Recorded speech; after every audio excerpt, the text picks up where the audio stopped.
a long palm of hand, but the wrist proportions. Ah, that's another hand already.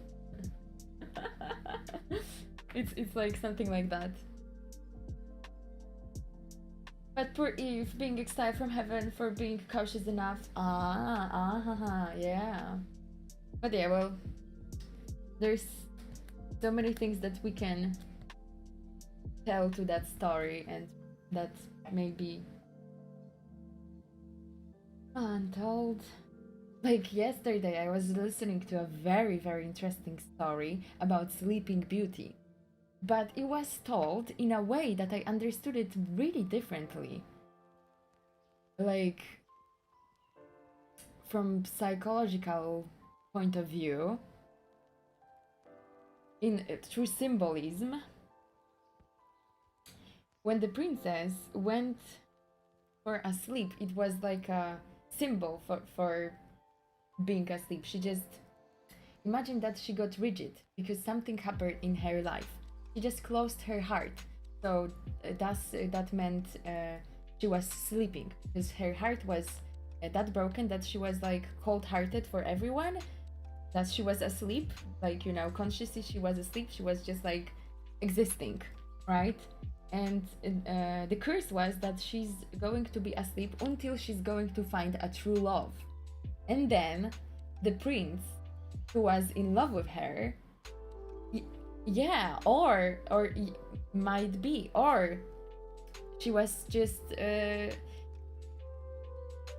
listen to that. Yeah, so sometimes when how to say, well, the prince found her and decided to fight for her, and she went through many thorns, you know. He thought those thorns, he thought a witch, and he thought like this big something, that was dragon, to be able to get to the princess. So he was brave enough and patience, and he didn't give up until he got to the princess. And when he got to the princess, she woke up because that was the true love. That was the true love. He fought for her even though he had to face the thorns and the witch.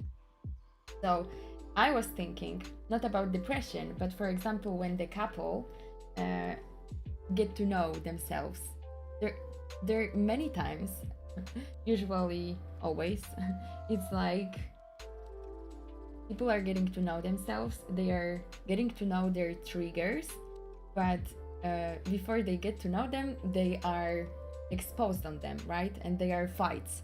And many couples don't survive through these fights, for example, because there's too much anger, too much emotions that people are like, you know what? I don't love you enough for fighting like this, so I'm just going to leave this relationship, right? What if he loved her so much that he was able to go through all these thorns and, you know, show her love? And then through all this patience and through all these thoughts that the prince showed the princess, he was able to fall in love with her. I think it's super beautiful. Super beautiful story. That's the real love. Some prince who is not going to give up, even when it's going to see your angry face, when you're going to get into the fight, right? Hi, who are you? Stone, what up?